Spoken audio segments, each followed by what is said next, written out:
Welcome to today's video, in which we have this 1969 Ford Cortina Mk2 1600e.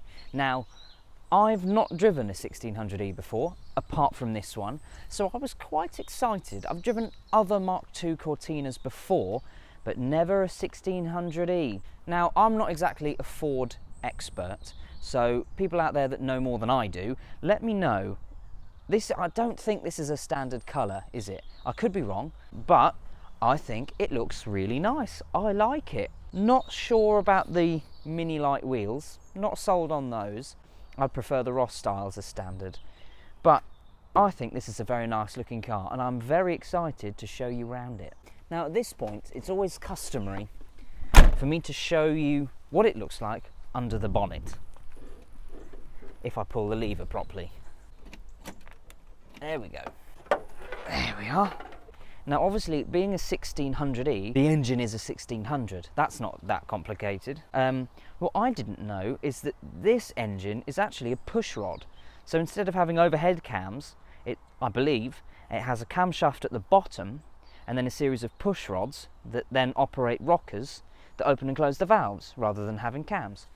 Which is interesting. I didn't know that about this engine until I did a little bit of research.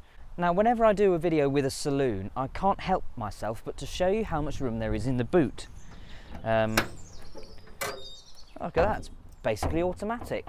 Now, when I last came here to Balls Park, I had the 1972 Mercedes, and that had a huge boot. This is also quite big, but it's not as deep, it's more shallow, and it sort of rises as you go forward. So, whereas the Mercedes you could probably fit, I think I said 2 or 3 bodies in there, you might only get 1 or 2. 2 if they're small people. You would only get 1 large person in here. So if I just pop this shut, there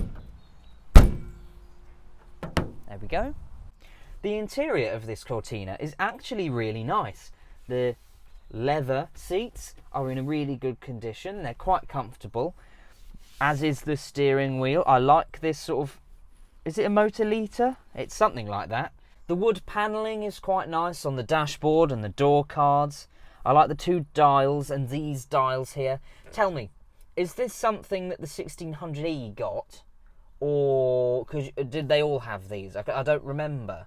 But really, it's a nice place to be. And when you're driving along, the dashboard and the doors are quite low down, so it feels really roomy. This is when it doesn't start.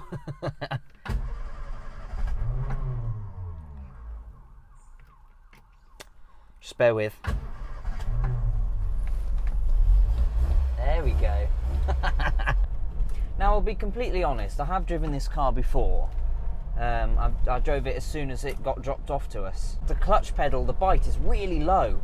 So you get in it and you know it feels alright, and you go to pull away and boom, you stall because it's so close to the floor. Clutch pedal itself is slightly wobbly as well, so it takes a little bit of getting used to. But once you're actually up and going and you've driven it for a couple of minutes, you really get used to it. The brakes are actually decent, so if I just... They work, which is weird from a car from this period. They do pull slightly to the right, so you've got to give it a little bit of corrective steering, but that's alright. That's not the end of the world. Now, being a 1600, it is alright. It's alright. I wouldn't say it's slow, but it's not exactly quick either. You can keep up with modern traffic up to about 50 miles an hour. After that, you start feeling like you're kicking its head in a little bit. But this is a 30-mile-an-hour road, and it's an average speed zone as well. So at this kind of speed, you feel absolutely fine to just cruise along, happy as Larry, no problems at all. Braking, yeah, having to turn left. So the brakes need a little bit of balancing, but it's not like you go shooting that way, it's just a little bit of a drift. Now, it's the 23rd of September on the day of filming. It isn't warm today. Thankfully, it's dry for now, but it's not the warmest. So I've actually got the heating on for the first time ever while I've been filming a video, and it's pleasant. I've not got it all the way up to hot. When I put it all the way up, it smelled a bit burny. But I've put it on warm, and it's actually blowing warm. Oh, my camera. It's not the quickest car ever. And from about 4,000 RPM onwards, it feels like you're giving it a hard time, and it doesn't feel like it's enjoying it. Oh, it's not good with hills. Had to put it in second there. Now we can just pop it in fourth and nice and relaxed. Hello, squirrel. I don't know whether you can hear my phone ringing, but it's ringing in the glove box. But because this is not an inertia reel seatbelt, it's just locked in this position, means I can't reach the glove box. So, well, not that you should answer the phone anyway, but even if I just wanted to go and look in the glove box, I can't. I can only just about reach the heater controls, really. Opening up the tabs. 45. I'll tell you what, to be fair to it, it's not that bad. It really isn't that bad. So there you have it. There's what I think of the Mark II Cortina 1600e. Now, if you have a classic car that you'd like to sell, head over to classiccarbuyer.co.uk. And if you'd like to see more videos like this one, leave a like, comment, subscribe, do all of that kind of thing, and I'll see you in the next one. Goodbye.